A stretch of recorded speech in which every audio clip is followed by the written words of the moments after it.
Bismillahirrahmanirrahim. Assalamualaikum warahmatullahi wabarakatuh.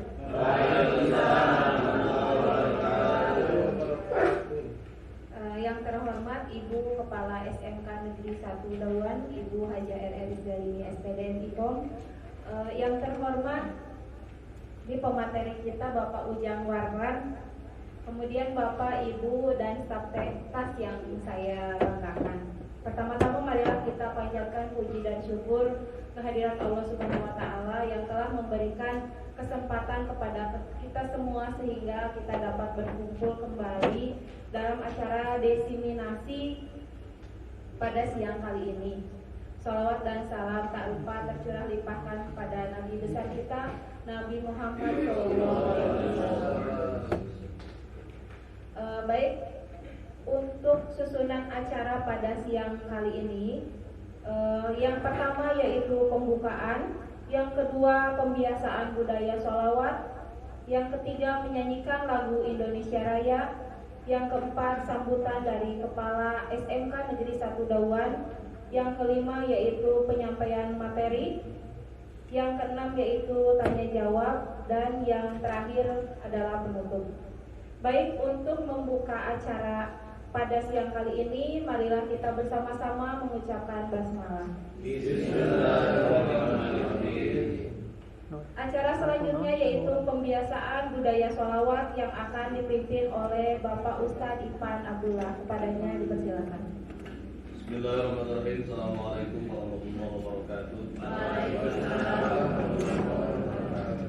Mari Bapak Ibu, kita mulai kegiatan di siang hari ini dengan pembiasaan budaya sekolah kita, yakni membacakan sholawat Jibril 11 kali dan 2 ayat terakhir dari surah Yasin, kemudian doa dan ditutup dengan Ummul Quran surah Al-Fatihah.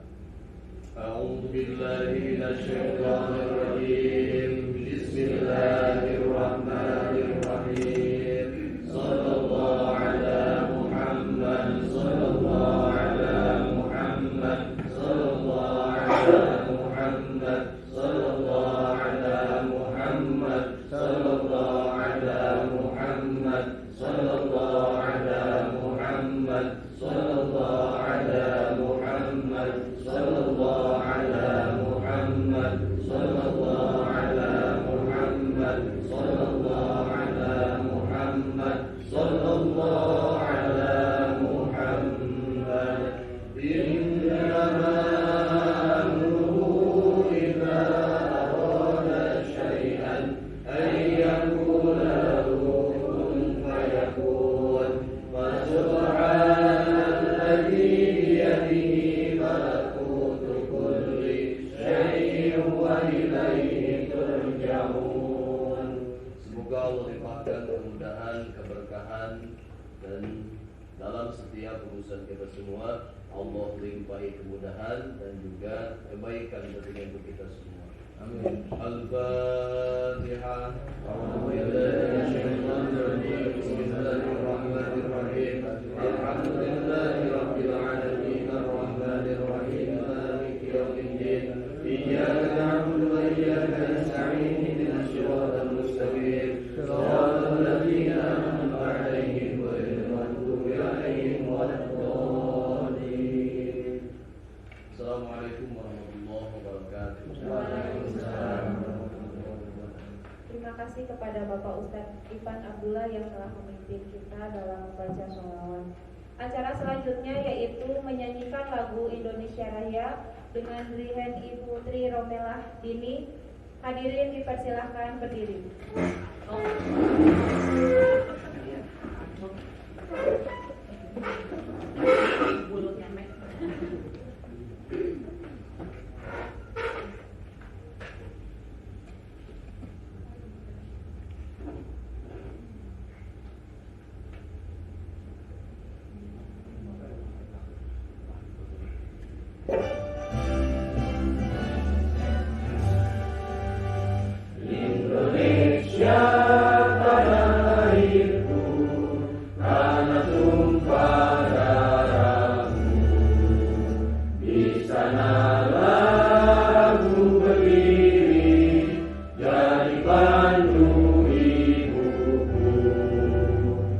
Indonesia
Acara selanjutnya yaitu sambutan dari Kepala SMK Negeri 1 Dawan kepada Ibu Haja Eris Jalini SPD MIKOM, dipersilakan.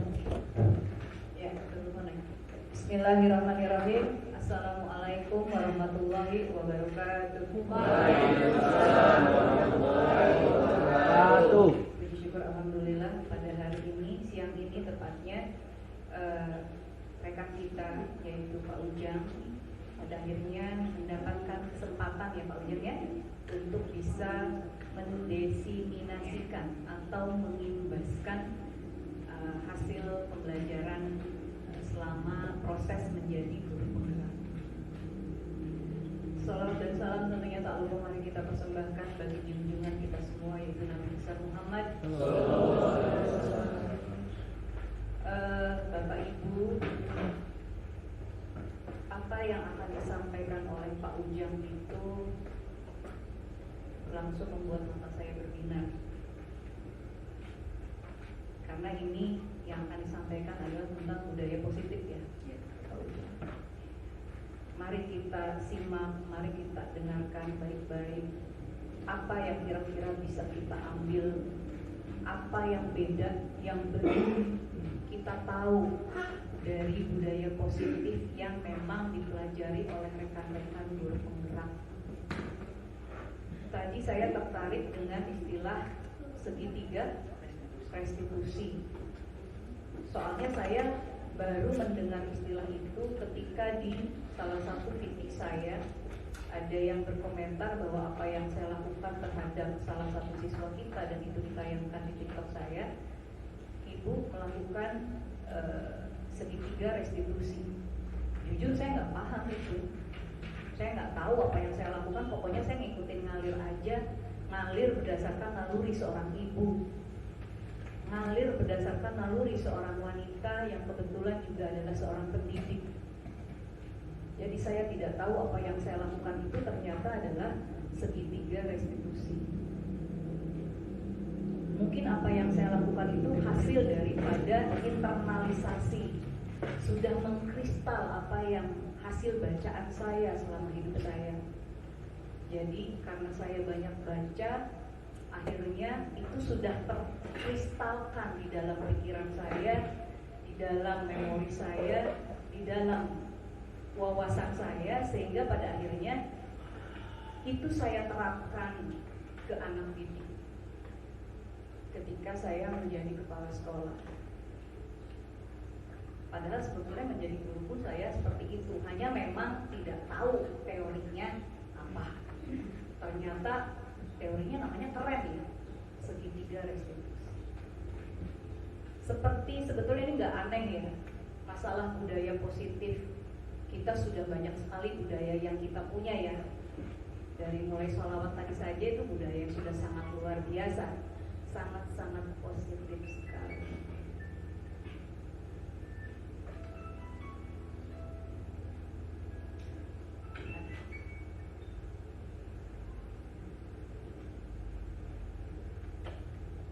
kita ya sholawat. Belum lagi kita punya budaya yang menggunakan apa itu keterampilan abad 21 ya, yang kita jadikan itu sebagai budaya sekolah juga. Masih ingat ya, apa saja tadi dua yang saya titipkan ke Bapak Ibu? Komunikasi, critical thinking, creativity, dan berikutnya apa? Yes. Ya, seperti itu. Jadi mari kita tambah lagi perbendaharaan ilmu kita, perbendaharaan wawasan kita tentang budaya positif. Ini penting karena tentunya sekali lagi kita menginginkan yang terbaik buat anak didik kita, ya. Apalagi visi sekolah kita nomor 1 itu bicara tentang spiritual.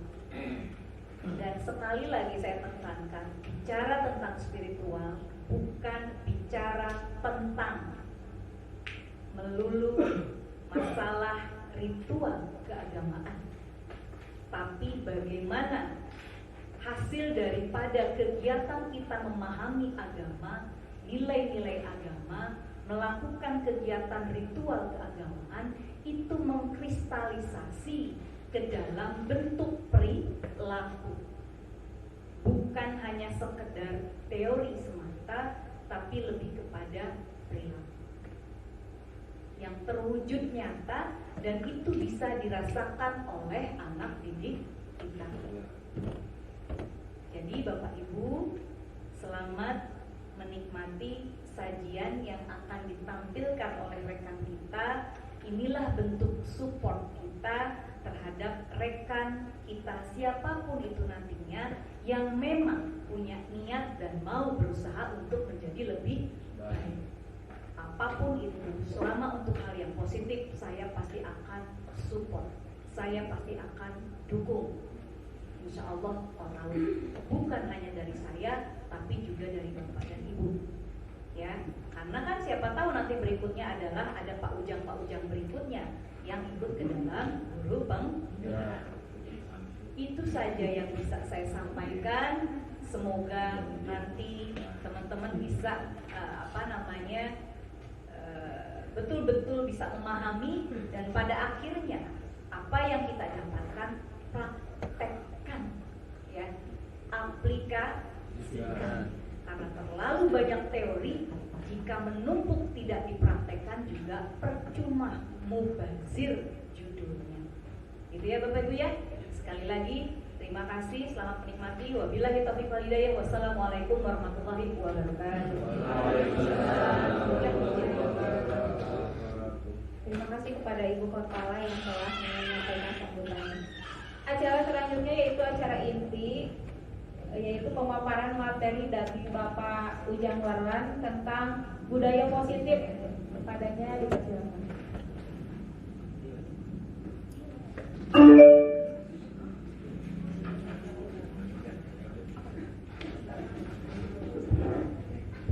Baik, Bapak Ibu.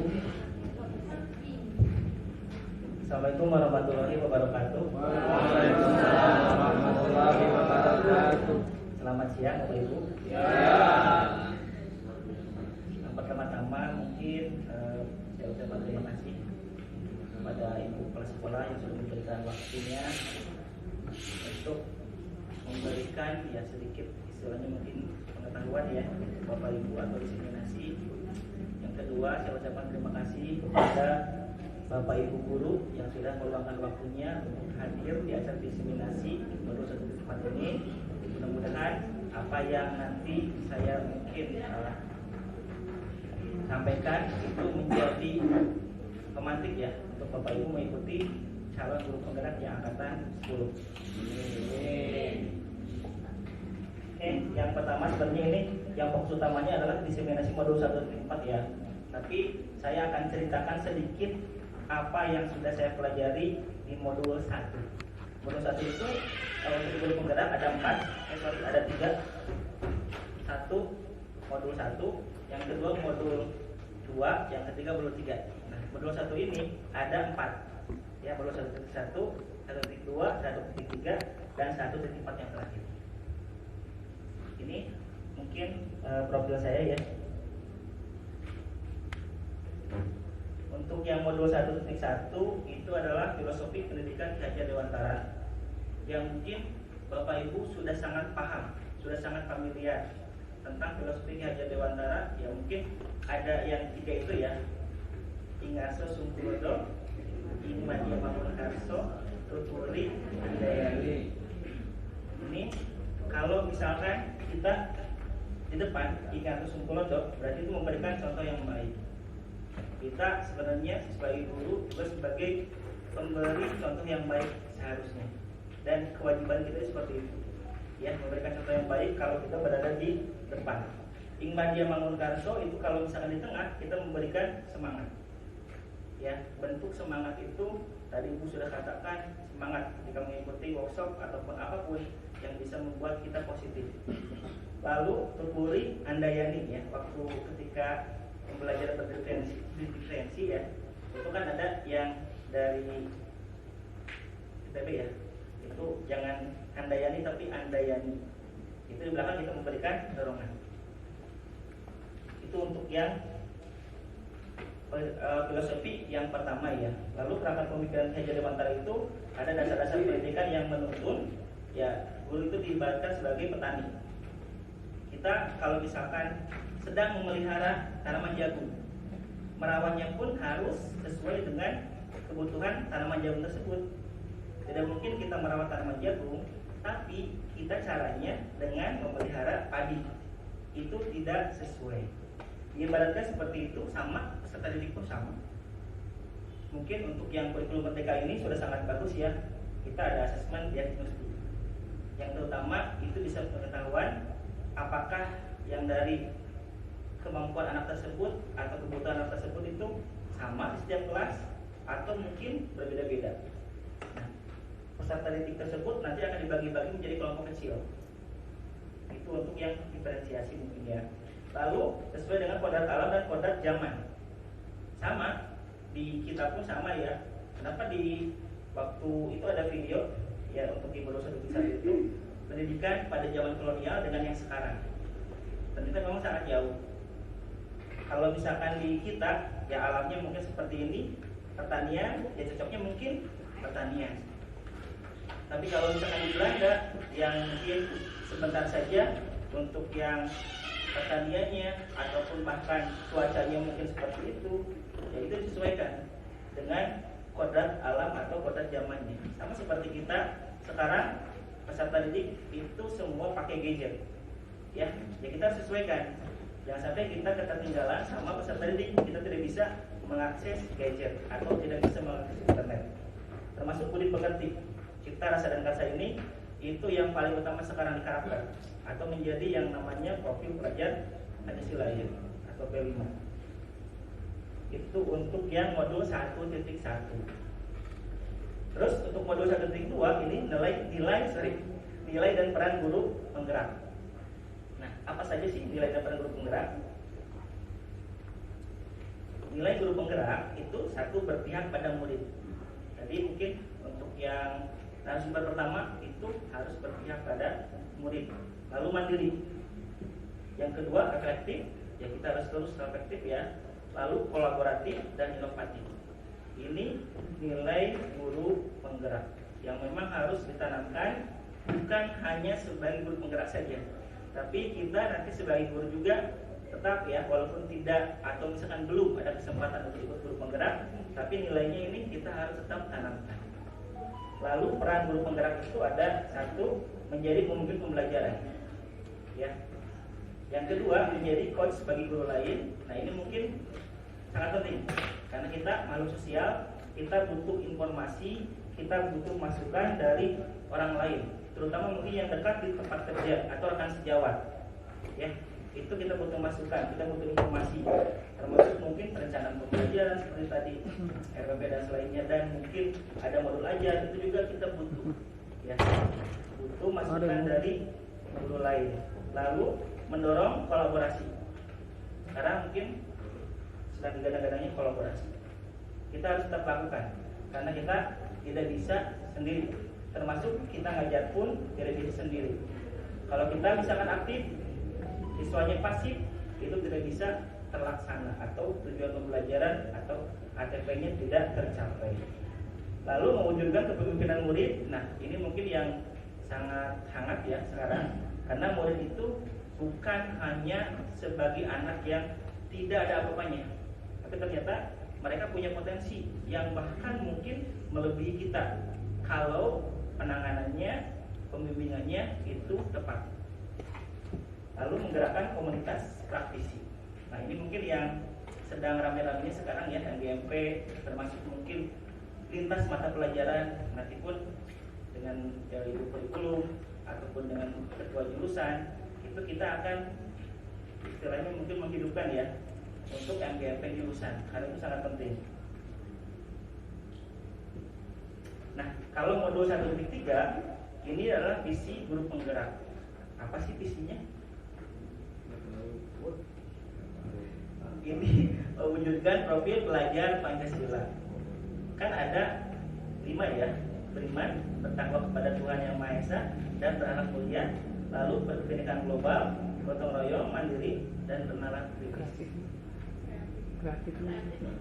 Oh, satu lagi berarti ya tertinggal ini. Kesalahan kanvanya ini. Oke. Sebenarnya satu lagi tertinggal mungkin ya, karena oh iya itu boldnya. Siap. Lalu membuat prakarsa perubahan dengan kanvas bagja. Nah, berarti kanvas bagja ini adalah ya yang pertama mungkin B-nya buat pertanyaan utama, lalu A-nya ambil pelajaran, G-nya gali mimpi, J-nya jabarkan rencana, dan A-nya atau eksekusi. Sebenarnya namanya sama aja sih dengan yang dulu gitu ya, sudah digadang-gadangkan, tapi ini mungkin ya supaya lebih fresh, lebih baru gitu. Itu untuk yang modul 3. Nah, poin utamanya adalah di sini. Di modul 1.4 itu budaya positif.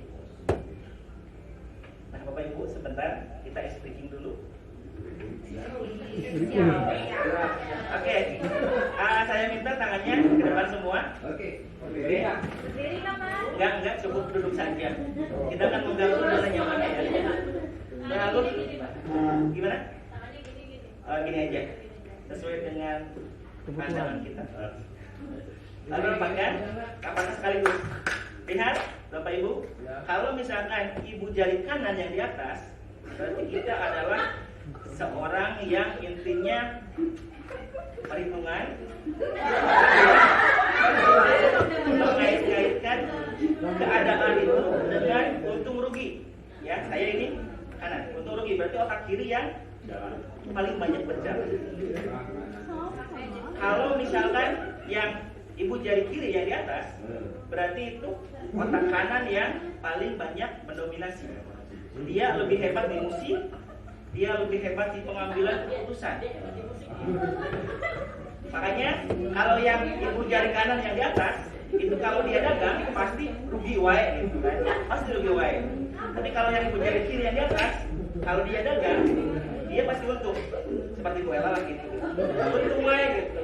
Karena apapun yang akan dia jual, selalu gimana nanti aja pendapatan yang mau beli ataupun rezeki itu sudah ada yang mengatur ya. Nah, cuman kita mungkin tinggal sok dagang. Itu ya, Ibu. Termasuk kita pun ke anak, silakan Bapak Ibu lakukan. Jadi kalau misalkan yang kanan yang sering di atas, bukan di atas ini ya, maksudnya gini. Ya, berarti yang kiri yang sering bermain. Makanya saya main gitar tidak pernah bisa dari dulu. Dan itu bisa wae gitu kan diajar gitar karena gitu ya. Oke, kembali ke modul 1.4. Budaya positif. Oke, ini di modul 1.4 itu ada 7 mungkin ya. Ada 7. Konsep utama budaya positif di sekolah. Itu satu, perubahan paradigma belajar. Yang kedua, disiplin positif. Yang ketiga, motivasi perilaku manusia. Yang keempat, kebutuhan dasar. Yang kelima, posisi kontrol restitusi. Yang keenam, keyakinan kelas. Yang ketujuh, segitiga restitusi. Jadi mungkin yang akar atau istilahnya mungkin puncaknya ya. akarnya mungkin perubahan paradigma belajar, lalu mencapai segitiga restitusi. Nah, kita coba kita gali satu persatu. Ini perubahan paradigma belajar. Dalam membangun budaya positif, sekolah dapat menyediakan lingkungan yang positif, aman, dan nyaman agar siswa mampu berpikir, bertindak, dan mencipta dengan merdeka, mandiri, dan bertanggung jawab. Nah, alhamdulillah ya, kita untuk pembangunan itu sudah aman dan nyaman, walaupun memang dalam tahap pembangunan, tapi kita sudah banyak kemajuan. Sekolah sekarang sudah hebat ya, banyak kemajuan di fisiknya. Nah, tadi kita sudah melakukan yang non fisik atau istilahnya kompetensi kita sebagai pendidik. Perubahan paradigma belajar itu ilusi guru mengontrol murid. Ya, kita sebenarnya selalu pasti mengontrol murid.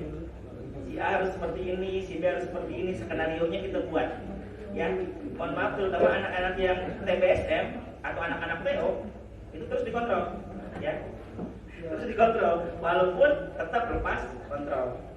Ilusi bahwa semua pengobatan positif, efektif, dan bermanfaat. Bukan mengirimkan berarti bukan ya. Saya sudah mengalami berarti. Ilusi bahwa semua penguatan positif itu efektif dan bermanfaat. Jikalau kita menerapkan kepada peserta didik atau kepada anak, kita beranggapan bahwa penguatan positif, efektif, dan bermanfaat. Belum tentu ya. Apalagi kalau misalkan contoh aja seperti ini, kita berbuat baik kepada orang lain, belum tentu orang lain merasa senang. Itu mungkin. Ke siswa pun sama. Kita berbuat baik ke siswa, mengajarkan materi A, misalkan B, C, supaya mereka pintar, supaya mereka mungkin hebat, dapat bisa menyongsong kehidupan yang lebih baik. Tapi belum tentu siswanya menerima. Ilusi bahwa kritik dan membuat ilusi bahwa kritik dapat membuat orang merasa bersalah, dapat menguatkan karakter. Ini juga sama, ya. Tidak berlaku 100% sama. Mungkin saja kritik itu orang mungkin menjadi malah lebih down, ya, karakternya, atau malah lebih, mohon maaf, di luar dari garis kebaikan gitu ya, mencakar mungkin pulang, atau pulangnya di mana, dipegat misalkan, atau seperti apa. Ilusi bahwa orang dewasa memiliki hak untuk memaksa. Nah, kita kan seperti itu, peserta didik ya. Kamu mah seperti ini siswa, bapak mah seperti ini guru. Itu yang sering kita lakukan atau yang sering saya lakukan ya. Bapak ibu mungkin tidak seperti itu. Lalu ini disiplin positif. Dalam budaya kita, makna kata disiplin dimaknai menjadi sesuatu yang dilakukan seseorang pada orang lain untuk mendapatkan kepatuhan. Ya, seperti kita pada peserta didik atau pada murid, kita harus disiplin. Misalkan datang tepat waktu, jam 7 harus apel. Itu menciptakan kepatuhan. Kita cenderung menghubungkan kata disiplin dengan ketidaknyamanan. Kalaupun misalkan anak tidak disiplin, ataupun anak misalkan harus disiplin, itu mereka tidak nyaman kelihatannya. Sama kita mungkin kelihatan nyaman, tapi di dalam hatinya ditanya, mereka tidak nyaman. Contoh yang terlambat ya, kita disiplinkan, kita tepatkan waktunya datangnya dia, tapi sebenarnya tidak nyaman dia, merasa tidak nyaman. Bapak pendidikan kita, Ki Hajar Dewantara, menyatakan bahwa di mana ada kemerdekaan, disitulah harus ada disiplin yang kuat, yaitu disiplin diri yang memiliki motivasi internal.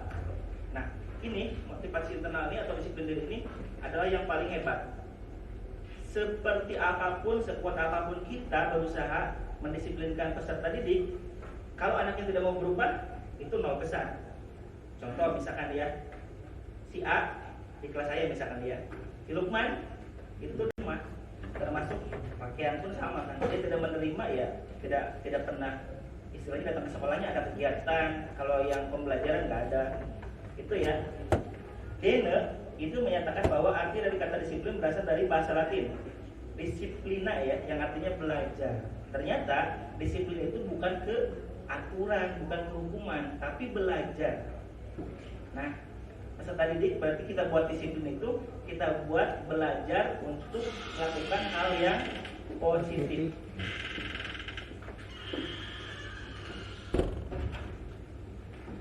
Lalu motivasi perilaku manusia. Dian Negosen dalam bukunya Restructuring, kalau misalkan bahasa Inggrisnya belepotan, School Discipline menyatakan ada 3 motivasi perilaku manusia ya. 1, untuk menghindari ketidaknyamanan atau hukuman. Nah, contoh misalkan punten ya, Bu, kita datang ke sekolah, kata Ibu harus apel pagi. Kita nurut dong, karena untuk menghindari tidak nyaman atau hukuman, bisa di SP misalkan ya. Itu memang yang sering kita lakukan. Termasuk peserta didik pun sama. Ketika misalkan dia datang jam 7 harusnya, tapi datangnya misalkan dia jam 7 kurang, harus sudah sampai ke sekolah. Berarti yang pertama mungkin dia itu menghindari ketidaknyamanan atau hukuman. Yang kedua, untuk mendapatkan imbalan atau penghargaan dari orang lain. Contoh misalkan ya, ketika saya melakukan sesuatu, misalkan nih, mendisiplinkan anak, mungkin minimal dapat pujian dari ibu misalkan. Itu untuk mendapatkan imbalan. Atau misalkan biasanya ini berkaitan dengan apa sih yang bisa saya dapatkan ketika saya melakukan sesuatu A, B. Itu yang kedua. Yang ketiga, untuk menjadi orang yang mereka inginkan dan menghargai diri sendiri dengan nilai-nilai yang mereka percaya. Ini mungkin yang paling sempurna biasanya. Jadi kita sebagai manusia itu tidak boleh berpikir bahwa saya itu melakukan A itu karena tidak nyaman atau takut dimarahi. Saya itu melakukan A itu karena ingin mendapatkan imbalan misalkan. Harusnya tidak. Kita melakukan A, B, C atau pekerjaan kita sebagai guru itu berarti untuk menghargai diri kita. Kita sebagai pelajar, kita sebagai pendidik, berarti kita harus menghargai diri kita sebagai pendidik yang baik.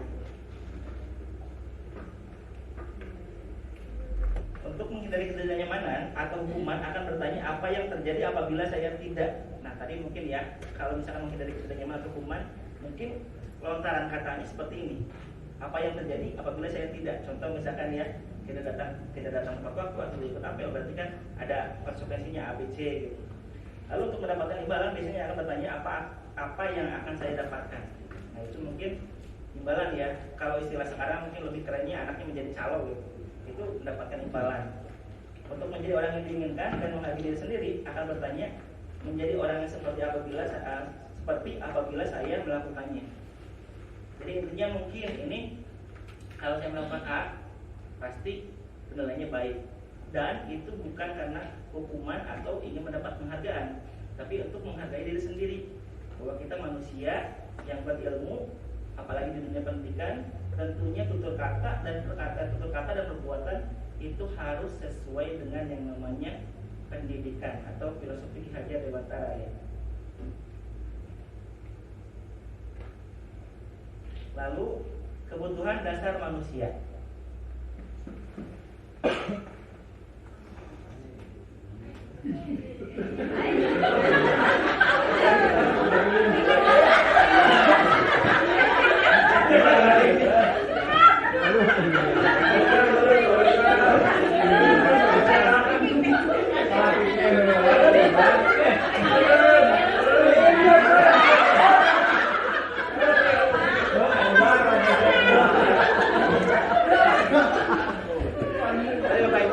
Berarti sedikitnya ada 2 kali ya. Yang pertama itu adalah kebutuhan bertahan hidup. Kita sebagai manusia itu butuh yang namanya bertahan hidup. Contoh yang paling konkret, yang paling mudah itu kalau tadi kan saya juga ke pengawas ya, Pak, maaf sudah waktunya istirahat karena kebutuhan bertahan hidup lapar gitu. itu memang wajib kita penuhi. Iya betul baik. Kalau misalkan punten ya, hewan pun sama, kebutuhan bertahan hidup mereka ya berburu kan. Kalau kita berarti bekerja. Kita bekerja memenuhi sesuatu ya, mungkin pekerjaan dan bisa menghasilkan uang lalu kita membeli makanan. Itu untuk kebutuhan bertahan hidup atau survival ya. Lalu yang kedua kebutuhan kasih sayang. Nah, ini yang paling sama. Ini peserta didik pun sama ya. kebutuhannya mungkin kalau yang bertahan hidup sama. Ketika jam istirahat, mereka ingin Pak istirahat, Pak ke warung, Pak makan, misalkan sama. Bertahan hidup, bisa pingsan gitu. Kan kebanyakan kalau mohon maaf ya, seperti yang saya alami sendiri, kalau makan tidak pakai nasi, puyeng kepala. Peserta didik pun sama, kalau yang mungkin punya penyakit mah. Nah, kasih sayang ini sebenarnya wajib kita perhatikan, wajib kita istilahnya mungkin berikan kepada peserta didik. Karena mereka itu sama ya, manusia, kita perlakukan sebagai manusia, butuh yang namanya kasih sayang. Tapi bukan seperti Pak Iwan, bukan. Harus dirangkul, bukan Pak, bukan seperti itu. Benar Pak Iwan ya? Canda. Maksudnya kasih sayang itu mungkin ya perhatian yang lebih. Kita bisa misalkan menanya kabar peserta didik itu ya, di rumah itu misalkan seperti apa. Kan ada, mohon maaf ya, kebanyakan peserta didik yang ada di kita itu ya broken home. Ya, mungkin orang tuanya ada yang bercerai atau seperti apa, itu wajib kita berikan kasih sayang. Tapi dalam tanda kutip jangan keluar dari konteks kasih sayang yang sesungguhnya ya. Lalu kebutuhan penguasaan ini berhubungan dengan kekuatan untuk mencapai sesuatu. Kita sebagai manusia butuh yang namanya penguasaan. Punten ya, ketika siswa atau peserta didik, contoh misalkan duduk di kursi A, meja A, ternyata ada temannya yang duduk di sana. Secara naluri manusia mungkin, siapa sih orang itu? Kok berani-beraninya mengambil kursi yang sudah saya tempati misalkan, ya? Atau misalkan pensil atau ballpoint diambil sama temennya tapi tidak minta izin dulu. Itu adalah penguasaan yang memang peserta didik pun wajib itu dipenuhi sama kita, ya. Lalu kebebasan, kebutuhan akan kemandirian, otonomi, memiliki pilihan dan mampu mengendalikan arah hidup seseorang. Nah ini peserta didik pun sama, kebebasannya itu kita harus penuhi. Mungkin kalau dalam pembelajaran terdiferensiasi ya, itu bisa kita berikan kebebasan kepada peserta didik tersebut untuk melakukan pembelajaran atau istilahnya mungkin dari pembelajaran sesuai dengan ya karakter atau istilahnya mungkin gaya belajarnya. Mungkin ibu kepala sekolah mengatakan kalau yang istilahnya mungkin visual ya mungkin lebih enak dengan kinestetik, lebih enak window shopping ya benar. Jadi si anak tersebut gerakannya ada, ya, terus mungkin melihat informasi yang ditempel di beberapa sudut itu juga ada, dia jadi terpenuhi. Tapi kalau misalkan gaya belajarnya yang auditori, ya berarti mungkin lebih enak dengan audio. Kita paparkan seperti ini dan menggunakan speaker. Kalau perlu mungkin speakernya yang besar gitu. Sorry, kalau untuk yang window shopping audio juga bisa. Karena ketika belanja informasi itu tergantung apakah informasinya mau berupa visual atau mau dijelaskan oleh yang narasumber dari setiap informasi itu. Jadi sebetulnya 3 model pembelajaran itu bisa di-cover oleh Windows Software. Terima kasih Bu informasinya. Nah ini mungkin tiga model pembelajaran tersebut ya, tiga model pembelajaran yang bisa di-cover dengan yang namanya satu Windows Shopping ya Bu ya. Atau dua Bu. Lalu kebutuhan akan kesenangan. Nah ini wajib peserta didik pun senang ya. Jadi ketika peserta didik mengikuti pembelajaran kita, ya mungkin kita sebenarnya sulit untuk menanyakan ya sebagai guru, termasuk saya. Ketika anak belajar dengan kita misalkan 4 jam, apalagi matematika gitu, ditanya kalau anaknya jujur, senang nggak belajar dengan bapak? Mungkin ya seperti itu gitu. Apalagi kalau misalkan mohon maaf ya, anaknya yang mohon maaf penjumlahan, pengurangan perkalian dasarnya gitu ya kurang, dicecer anaknya tuh. Mereka itu tidak senang sebenarnya mah. Kalau inginnya mungkin dia ingin kabur gitu. Tapi karena terikat sama yang namanya nilai, sama yang namanya istilahnya wajib lulus gitu, ya tetap di kelas. Nah manusia itu butuh yang namanya ya kesenangan. Termasuk mungkin dari mimiknya kelihatan ya. Kalau belajar dengan kita senang, pasti mereka itu happy, senyum gitu. Tapi yang paling senang katanya ya, peserta didik itu lebih senang ke motivasi, apalagi kelas 12 Bu. Lebih senang ke motivasi, dia diceritakan tentang bagaimana sih menghadapi kehidupan setelah lulus SMK. Dia lebih senang ke sana. Kalau pembelajaran yang saya alami ya Bu ya, kalau pembelajaran mereka sudah mulai bosan. kalau untuk kelas 12. Tapi sebenarnya itu mungkin hanya sebagian kecil ya. Yang lain mungkin tidak. Saya senang dengan guru A, guru B, guru C. Satu misalkan dia punya yang namanya wajahnya tampan, misalkan dia, atau penampilannya cool misalkan. Itu berbeda lagi. Itu berbeda lagi.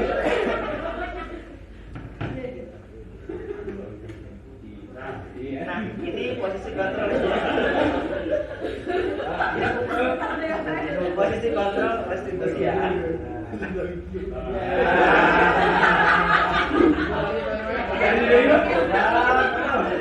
Lagi ya. Oke. Yang pertama penghukum ya. Kita mungkin memposisikan diri sebagai penghukum. Yang kedua mungkin pembuat merasa bersalah. Yang ketiga kita memposisikan diri sebagai teman. Yang keempat memposisikan diri sebagai pemantau. Yang terakhir kita memposisikan diri sebagai manajer. Nah, kita lihat satu persatu. Nah, kalian penghukum, guru yang menerapkan posisi penghukum akan berkata patuhi aturan saya atau awas, kan itu tadi kan diancam ya boy ya. Terus kamu selalu saja salah, walaupun dia benar misalnya salah begitu. Selalu pasti selalu yang terakhir selesai kamu misalnya, atau selalu pasti yang terakhir kamu datang terlambat selalu gitu. Nah ini posisi penghukum, nadanya biasanya suaranya tinggi. Bahasa tubuhnya misalnya mata melotot ya, sampai keluar mungkin matanya. Dari penunjuk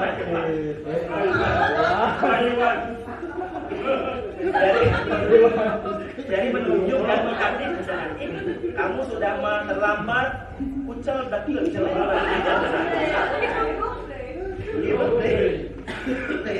Coba mereka contohkan. Hasilnya siswa menjadi marah dan menendam. Mungkin saja misalkan di sekolah dia tidak berani, tapi kalau ketemu kita di luar misalkan ya, ayo kayak orang gelut misalnya. Itu memang posisi penghukum ya. Siswa merasa ya mungkin marah dan dendam kepada kita. Termasuk saya pun mengalami dulu ketika SMA gitu ya. Ketika tidak atau terlambat ikut upacara, dihukum ya menghormat bendera di hadapan orang banyak atau istilahnya mungkin teman-teman. Ya mungkin sampai sekarang ingat ke gurunya, memang gurunya galak gitu. Ketika mendengar suara kakinya aja atau suara sepatunya, jep gitu berhenti. Gitu. Kalau guru yang lain enggak, kalau guru yang lain mungkin malah lebih seperti apa ya, seperti teman. Kalau dia enggak seperti penghukum. Jadi kalau mendengar suara langkah sepatunya udah jep. Yang itu ya mungkin posisi pertama kita sebagai penghukum sebagai guru ya. Kita tidak bisa melepas ini. Lalu jangan muter lagi deh. Yang kedua kita pembuat merasa bersalah. Pada posisi ini biasanya guru akan bersuara lebih lembut. Pembuat rasa bersalah akan menggunakan keheningan yang membuat orang lain itu merasa tidak nyaman, bersalah atau rendah diri. Membuat rasa bersalah biasanya ya. Biasanya kita misalkan ibu sangat kecewa sekali dengan kamu. Kan misalkan di dalam kelas ya gitu ya, di dalam kelas gitu. Kita buat suasana hening dulu. Misalkan ada yang ribut, kita diam aja, lihat tadi anaknya. Kan dulu lama kelamaan hening tuh. Nah, baru kita mengatakan hal ini. Beberapa kali Bapak harus memberitahu kamu ya, gitu. Misalkan diam aja dulu. Anaknya jangan merasa bersalah. Bersalah, dia menjadi merasa sebagai peserta didik atau orang yang gagal. Di posisi ini murid akan memiliki penilaian diri yang buruk tentang dirinya. Murid merasa tidak berharga dan telah mengecewakan orang-orang yang disayanginya. Pembuat merasa bersalah biasanya ada suaranya itu memelas, halus, sedih. Bahasa tubuhnya itu merapat pada anak atau istilahnya mungkin lesu ya. Nah hasilnya murid merasa bersalah dan merasa menjadi orang yang gagal. Ini pembuat rasa bersalah. Istilahnya mungkin kalem tapi mematikan. Mantap. Oke. Ini posisinya kita sebagai teman. Guru pada posisi ini tidak akan menyakiti murid ya, karena teman. Namun akan tetap berupaya mengontrol murid melalui persuasi. Posisi teman pada guru bisa negatif ataupun positif. Ya, positif di sini berupa hubungan baik yang terjalin antara guru dan murid.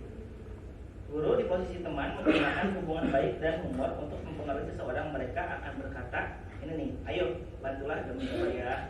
Nah, saya mungkin dipraktekkan sendiri sebelum kenal ini sebagai ini ya, kebanyakan sebagai teman. Jadi kepesertaan ini kita dekati, ya kita seolah-olah istilahnya mungkin SKSD ya, kenal so dekat gitu ya. Kita tanya ada apa sih, kamu berbuat seperti ini, ya itu sebagai teman. Lalu ayo ingat tidak bantu Bapak selama ini. Misalkan pernah dibantu ya, ketika dulu misalkan nilainya kurang, remedial katanya. Remedialnya itu ternyata yang lain mau mengerjakan, dia mah tidak. Udahlah, karena Bapak anggap kamu itu teman, misalkan dia sudah membantu Bapak dan nilainya ada, misalkan itu ya Bu. Tapi ini juga ada negatifnya. Kalau misalkan kalau misalkan anak tersebut kita tidak bantu, mereka merasa kita itu bukan teman mereka. Mereka merasa kita itu istilahnya mungkin orang yang jahat karena dikhianati, mengkhianati kepercayaan gitu ya. Gitu. Hal negatif dari teman adalah bisa suatu saat guru tersebut tidak membantu, maka murid akan kecewa ya dan berkata, saya pikir atau Bapak Ibu teman saya. Murid merasa dikecewakan dan tidak mau lagi berusaha. Jadi istilahnya mungkin sudah, kalau istilah sudah nama mungkin sudah terpuruk gitu ya, sudah tidak mau lagi gitu. Itu mungkin kalau kita memposisikan diri sebagai teman ke peserta. Lalu ini sebagai pemantau. Ya, memantau berarti mengawasi. Pada saat kita mengawasi, kita bertanggung jawab atas perilaku orang-orang yang kita awasi. Posisi pemantau berdasarkan pada peraturan-peraturan dan konsekuensi. Dengan menggunakan sanksi atau konsekuensi, kita dapat memisahkan hubungan pribadi kita dengan murid ya. Nah, posisi pemantau ini biasanya itu diam dulu ya, tidak pernah istilahnya mungkin menegur dengan kasar, tidak. Dia lebih mengawasi, memperhatikan. Biasanya perkataannya, peraturannya apa? Pada peserta didik misalnya, peraturannya apa? Tidak boleh menggunakan knalpot yang brong. Kita tanya itu kalau kita sebagai pemantau. Lalu apa yang telah kamu lakukan?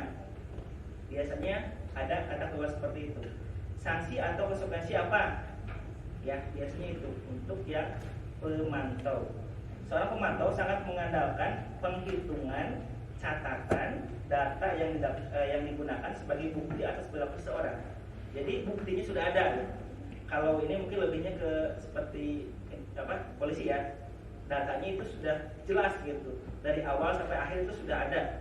Jadi kalau misalkan punten ya, siswa tersebut terlambat misalkan minggu pertama itu kita tulis sebagai wali kelas.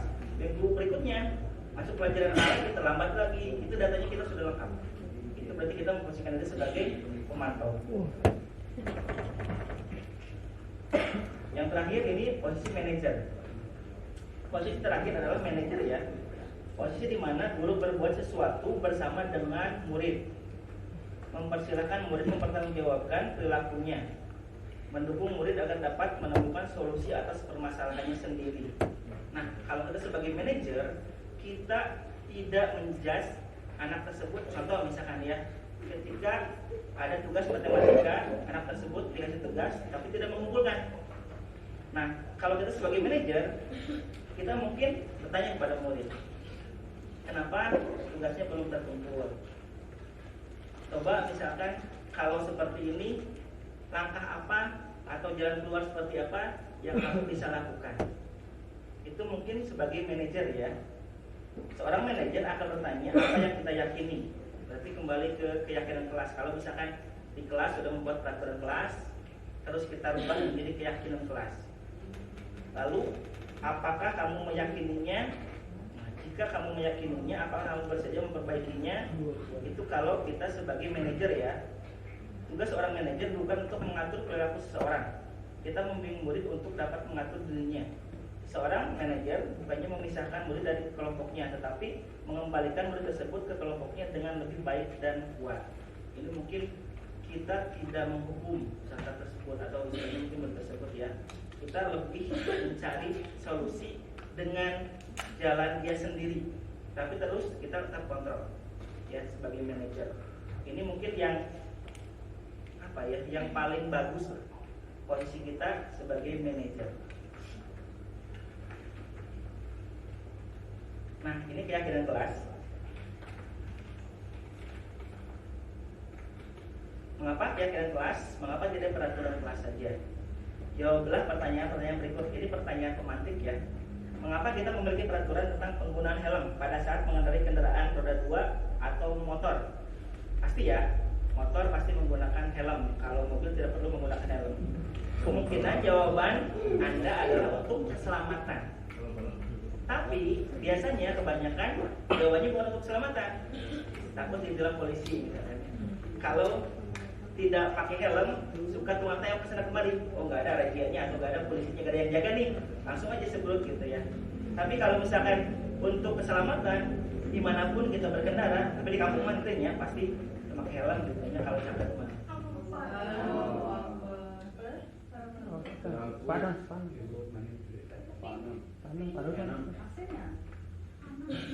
Lanjut aja Pak Bupi ya. Mengapa kita memiliki peraturan tentang penggunaan masker dan mencuci tangan setiap saat? Kemungkinan jawabannya adalah untuk kesehatan dan keselamatan. Nah, nilai-nilai keselamatan atau kesehatan inilah yang kita sebut sebagai suatu keyakinan. Ingat ya, peraturan keyakinan itu berbeda.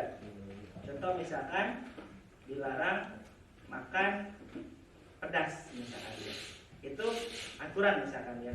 Keyakinannya makan pedas itu bisa membuat lambung kita sakit. Nah, lebih bermakna mana antara misalkan kalimat dilarang atau kalimat himbauan?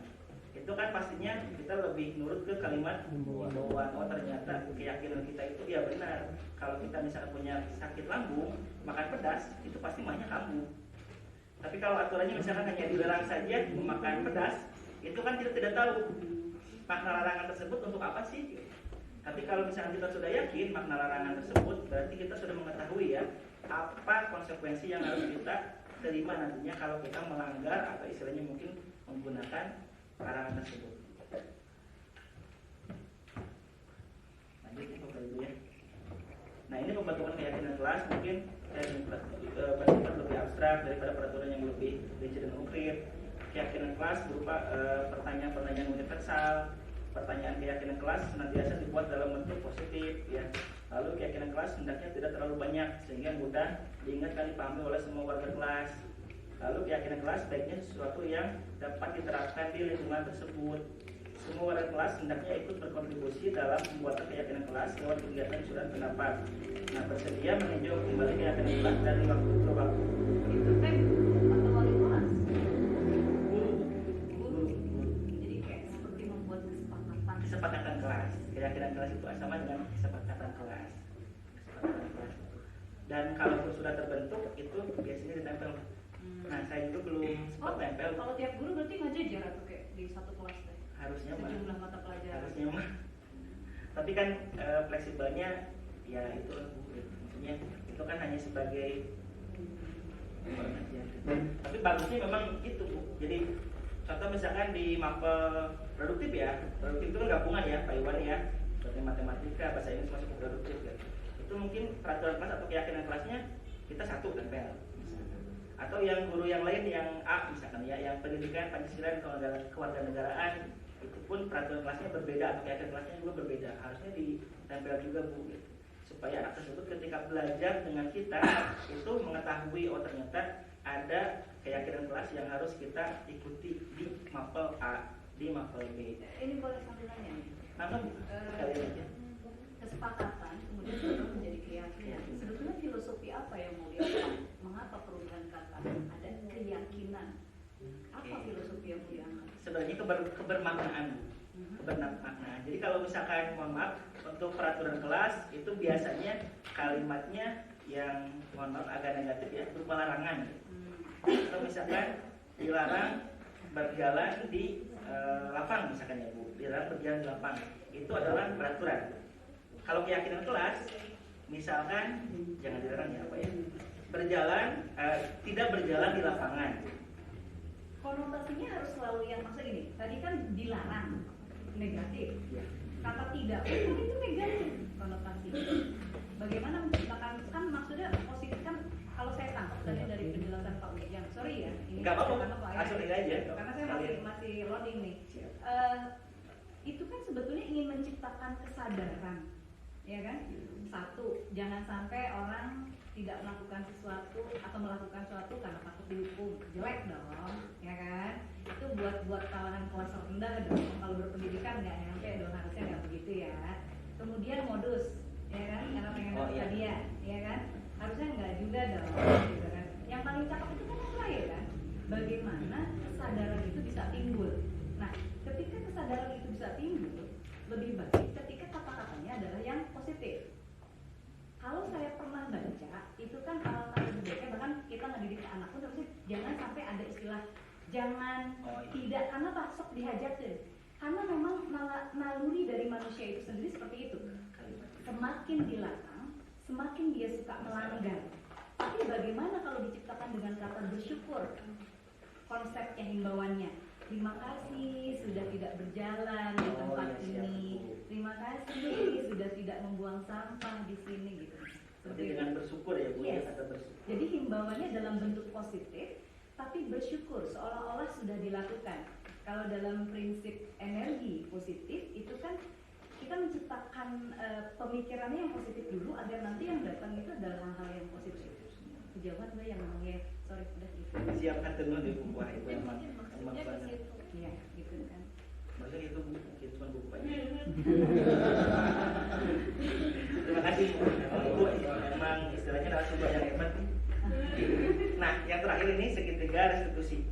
Nah, ini yang saya tunggu. Bukan orang ketiga, bukan ya. Segitiga restitusi. Saya nih, kebetulan saat ini saya pengen lihat filmnya. Saya kira dari Pak Ibu.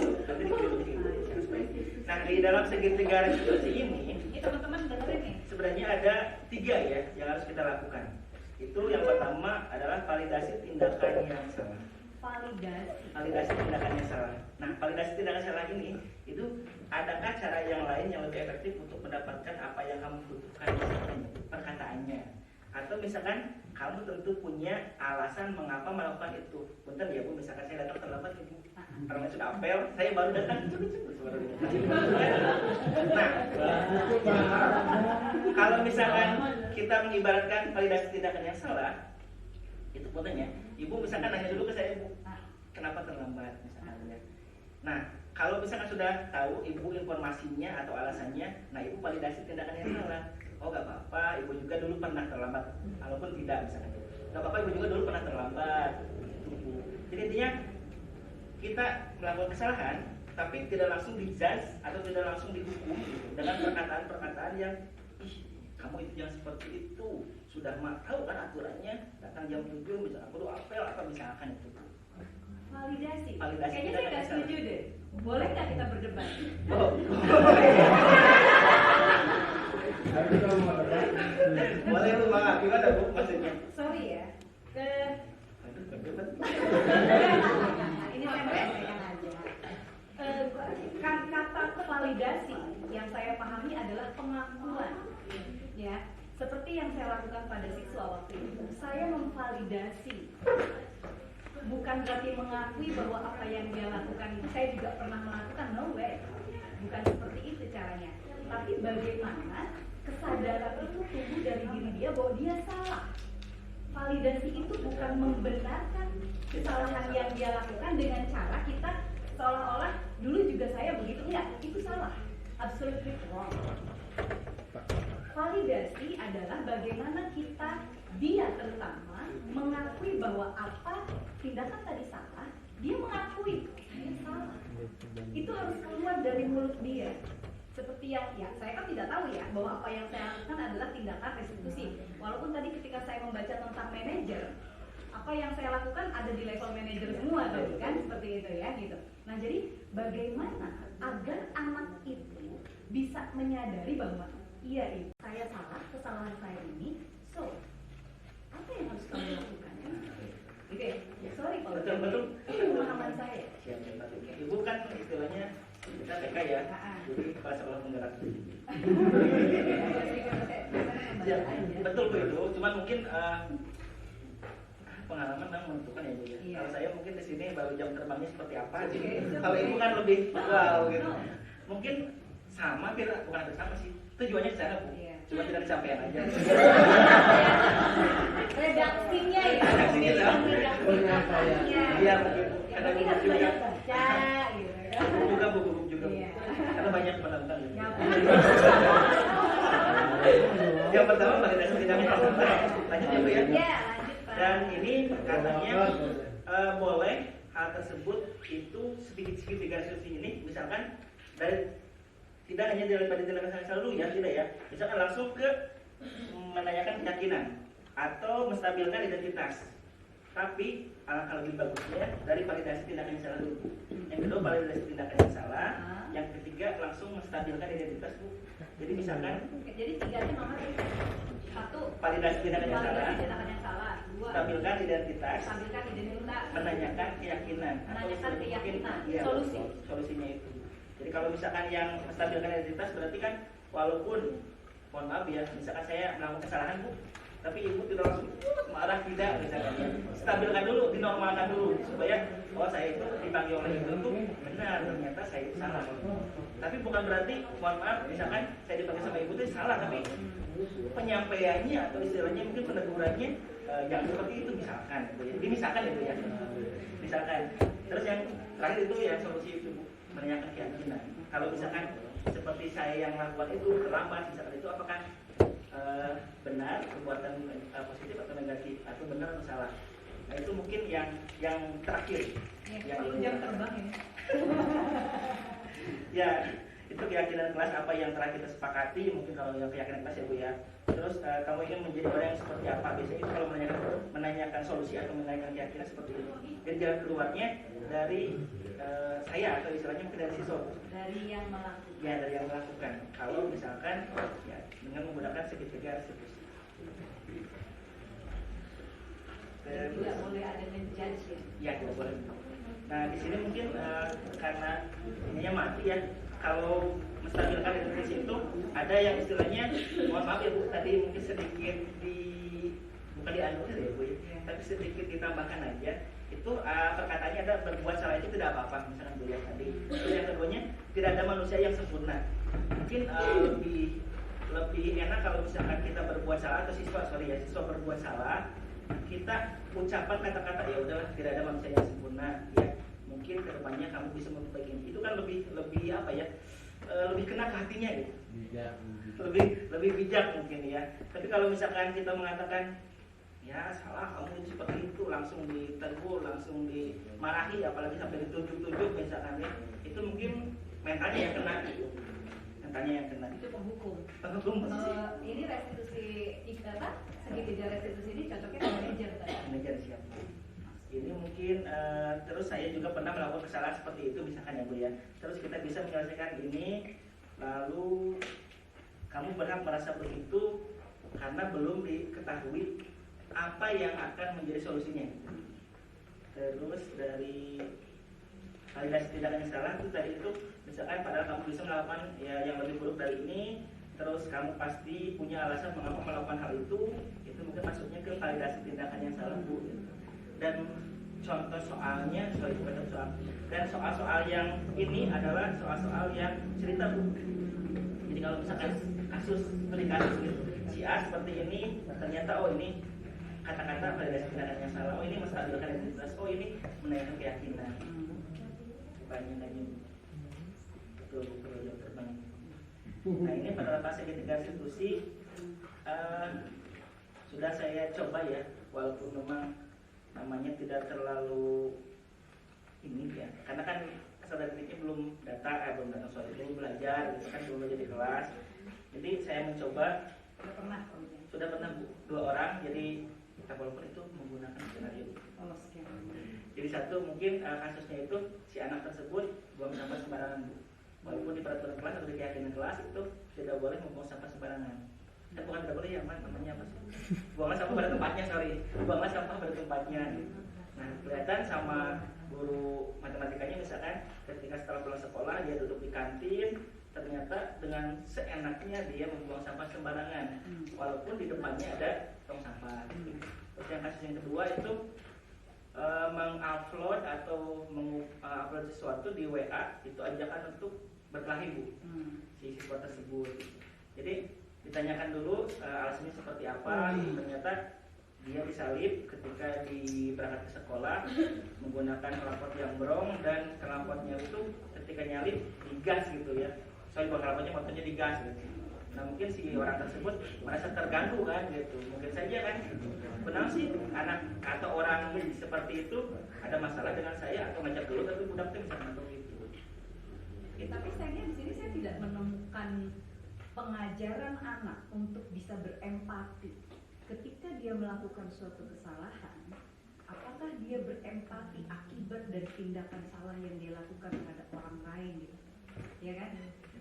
Nah, soalnya mungkin ini kali ya, ini perlu pengkajian lagi kayaknya. Saya tidak menangkap itu, tapi saya yakin di situ ada salah satu poin, entah di yang kedua atau apa. Di situ saya yakin mungkin divalidasi sudah mulai sebetulnya.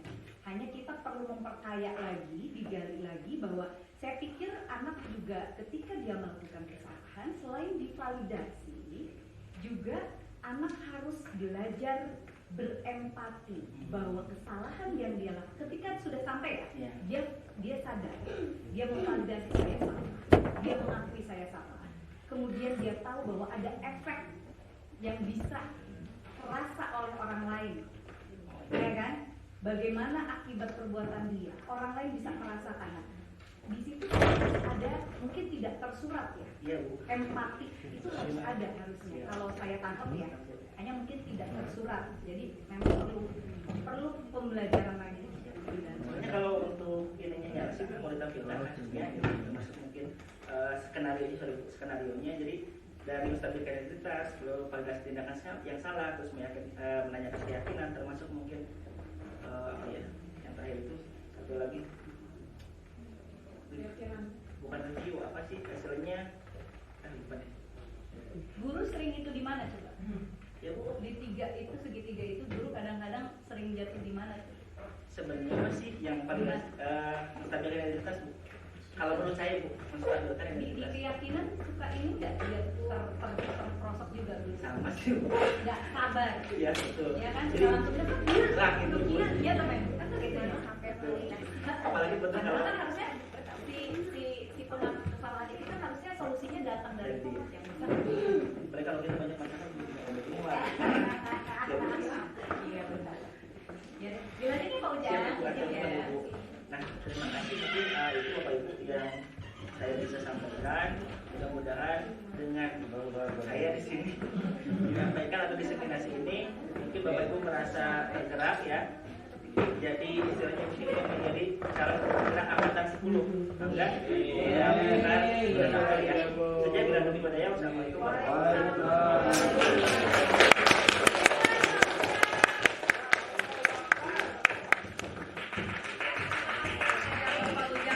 yang sedang menyampaikan materinya.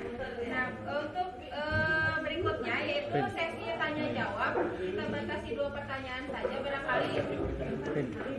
Sudah terwakili. Tadi sudah tidak ada yang bertanya. Tadi sudah terwakili Bu. Sudah. Semuanya, ya. Baik, kalau misalnya tidak ada lagi pertanyaan, kita tutup untuk baca doa yang akan dipimpin oleh Bapak Ustadz Ipan Abdullah.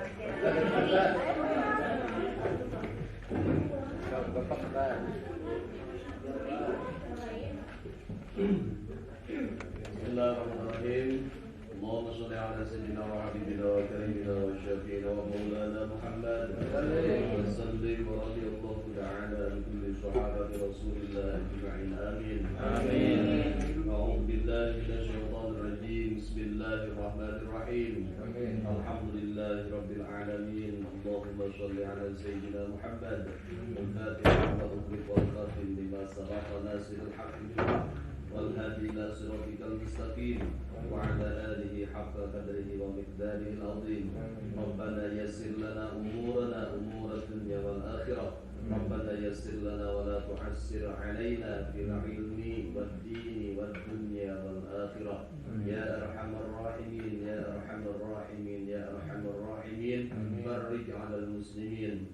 ربنا آتنا في الدنيا حسنة وفي الآخرة حسنة وقنا عذاب النار وصلى الله على سيدنا محمد وعلى آله وصحبه وسلم بفضل سبحان ربك رب العزة عما يصفون وسلام على المرسلين والحمد لله رب العالمين نسألك الإجابة الفاتحة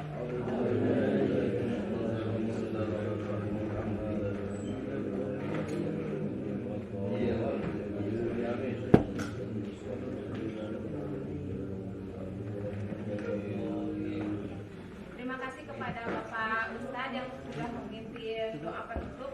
Ya Bapak Ibu, mungkin acara hari ini cukup sekian. Saya selaku MC mohon maaf apabila ada kata-kata yang kurang berkenan. Akhir kata saya ucapkan wassalamualaikum warahmatullahi wabarakatuh.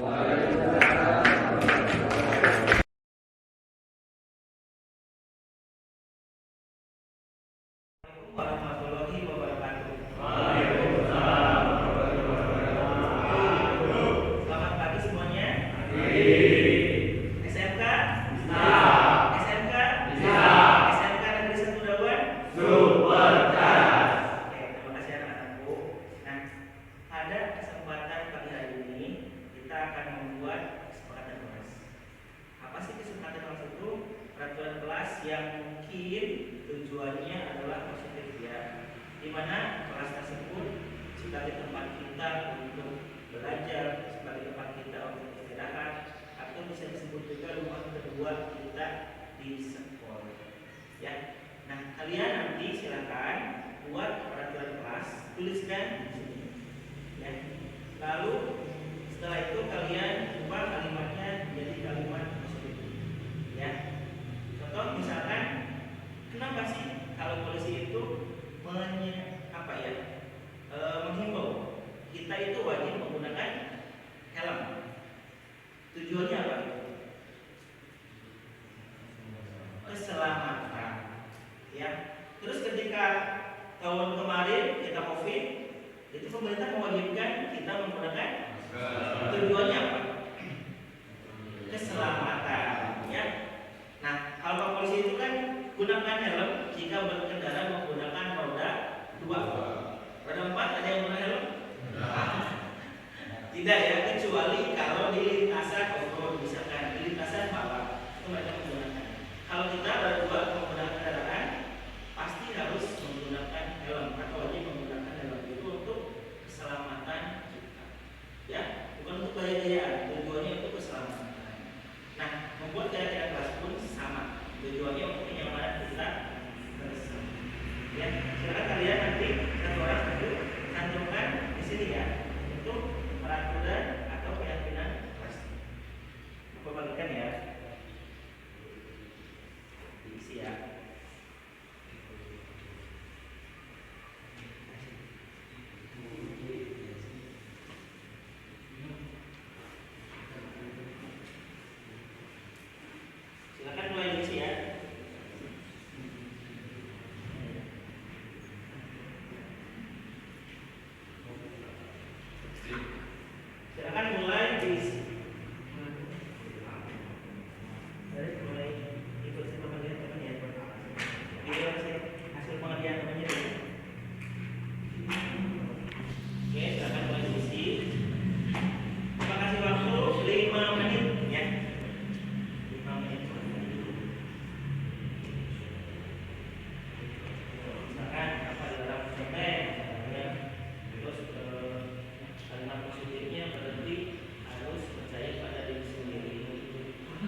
kita kan selain di kelas juga di bengkel ya, boleh misalkan bengkel. Dilarang misalkan buang sampah sembarangan di bengkel. Berarti kalimat positifnya adalah menjaga kebersihan bengkel.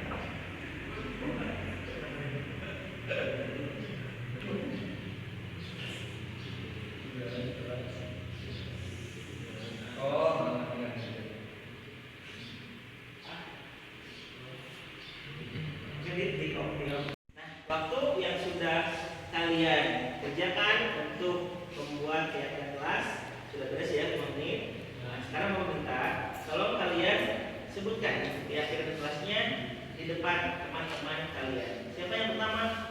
Oke, dua, silakan. Di bawah ya, nanti ya. Ya, ya silakan. Coba bisa di bawah teman-teman, oke? Dilarang membuang sampah sembarangan. Berikutnya menjaga kebersihan. Oke, terima kasih tepuk tangan untuk kedua. Selanjutnya siapa? Mau jawab dulu boleh, Satrio. Iya, Dilarang mencontek. oke. Positifnya harus percaya diri. Wah, mantap, tepuk tangan untuk beliau.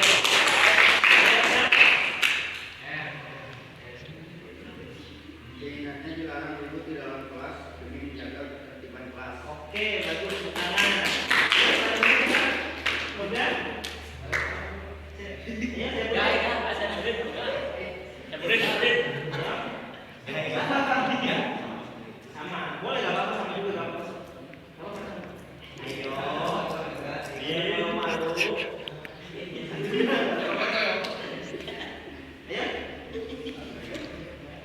Saya boleh.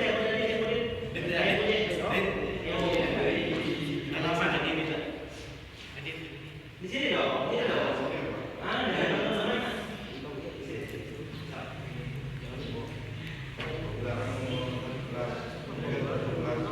Oke, dalam membuang sampah berarti menjaga kebersihan. Oke, tepuk tangan untuk. Nah, yang kelas ini adalah harapan kita ya, di mana kelas tersebut bisa nyaman, aman, tenang, damai untuk kita semua. Karena kelas tersebut adalah rumah kedua kita, ya. Jadi kalian diharapkan kelas itu nyaman, mau belajar, dan hasil yang kalian dapat itu bisa membanggakan kedua orang tua. Itu ya, cukup sekian mungkin dari pembuatan kelas ini. Kita istilahnya